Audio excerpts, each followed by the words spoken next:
Admittedly a bit early to be talking about the 2020 NBA draft, but with the college hoop season tipping off next week, for real, don't miss that. We understand that there are some of you who view the college game exclusively through the lens of how the skills there will translate to the next level.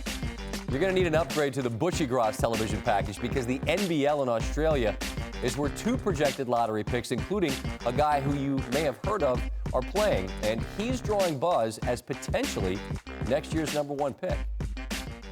Great to welcome Mike Schmitz back to the show. He joins us from Los Angeles, just back from Australia, where you saw LaMelo Ball play. And as you watch the game evolve, where is that in the process right now?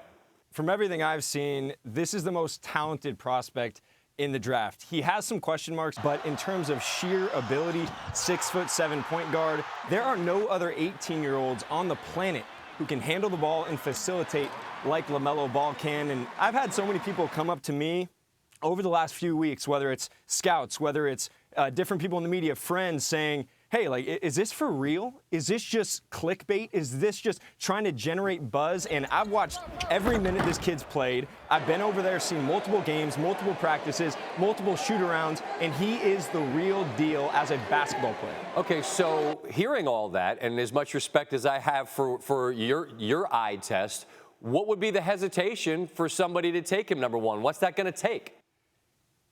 It's going to take some cojones factor. There's no doubt about it. I think teams are looking at what happened with Lonzo Ball and the Lakers. They're looking at what comes along with drafting this kid. Like, you're not just getting LaMelo Ball. There are some external factors there. And then also, like, is he a winner? You know what I mean? He hasn't played in situations, frankly, where he's been asked to win. The team right now in Australia is 1-6. I was in Lithuania. I was at practices. I was at games. That thing was a joke. I mean, that was basically just content for the reality show. So teams are wondering what makes this kid tick. Is he a guy who's going to put in 100% effort to maximize his potential? Because the reality is, you know, he's already sitting on some money. I mean, he had a Lamborghini when he was 16 years old. So there are a lot of question marks about him. But if we're looking just at basketball, this kid can really play.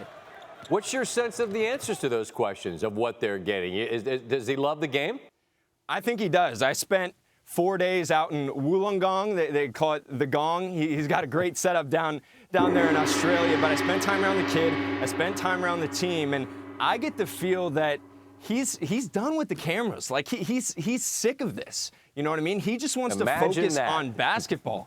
He just wants to focus on basketball. And here's the reality of the situation, right? Like, he is fighting, okay, to create an image and to dispel a notion that he himself didn't create.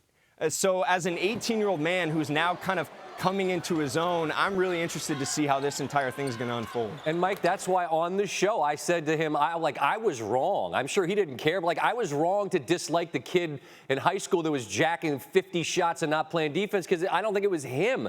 And it's interesting. You made a point that I want to follow with you on here on the air about how never playing in structure and being in situations where he kind of freelanced actually might have facilitated an area of his game, and I'm curious what you mean by that.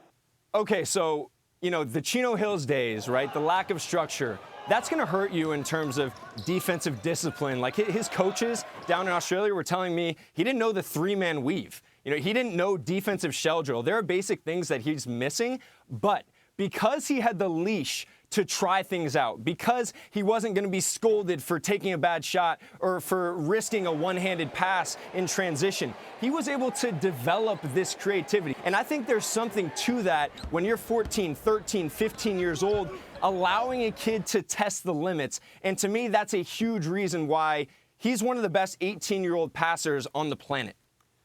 It's just getting interesting, and it's only going to get more so as he continues to elevate his game, and others here back stateside do as well, with an eye on next spring. Mike, you're great at this. You know how much I appreciate you, man. Thanks for stopping by.